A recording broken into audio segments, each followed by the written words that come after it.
Ang intense ng mga kaganapan ngayon sa abot kamay na pangarap sapagkat malalaman na ni Giselle kay Don Pepe na hindi nila tunay na kadugo si Zoe. Dito nga matapos makaligtas ni Don Pepe ay agad nitong sasabihin sa anak niyang si Giselle na si Annalyn ang nag-iisang tunay na anak ni Doc Robert at impostor lamang si Zoe. Kaya naman ay gulat na gulat si Giselle at halos manginig nga ito sa galit sa mag-inang Zoe at Moira.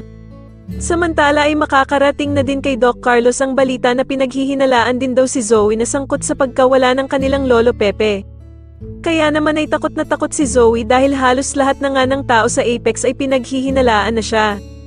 Dahil naman sa wala pa din talagang balita sa pagkawala ni Don Pepe, ay wala na nga talagang magagawa si Annalyn kundi ang tumawag sa Panginoon at hilingin na sana daw ay ligtas ang lolo Pepe niya.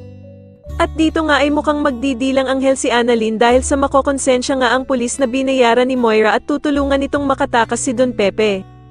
Samantala matapos dalhin ng pulis si Don Pepe sa isang warehouse ay mapapansin niya na mukhang napipilitan lamang itong sumunod sa utos ng bruhang si Moira dahil halatang hindi talaga siya tunay na masama.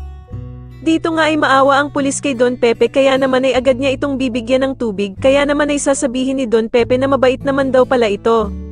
Sasagutin naman siya ng pulis na sakto lamang daw ang kabaitan niya dahil kung talaga mabait daw siya ay wala sana si Don Pepe sa kinalalagyan niya ngayon.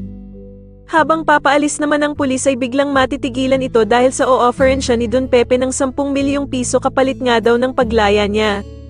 Sa kabilang banda naman ay makakalusot nga itong si Moira dahil sa tulong ng kanyang kaibigan na si Nerissa na pinapunta niya ngang kaagad sa isang restaurant para mapaniwala si Doc Robert na wala siyang kinalaman sa pagkawala ni Don Pepe.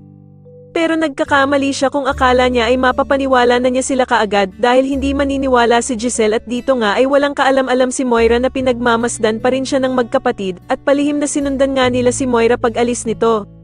Sa tingin niyo mahuli na nga kaya nila Doc Robert at Giselle si Moira at mabuking na nila na siya ang totoong nagpadukot kay Don Pepe, mas lalo na nga talagang nagiging exciting ang mga susunod na kaganapan kaya naman ay mas lalo pa nating abangan ang mas lalong gumigandang abot kamay na pangarap. Maraming salamat po sa inyong panonood at sana po ay ma-subscribe niyo ako. Maraming salamat po.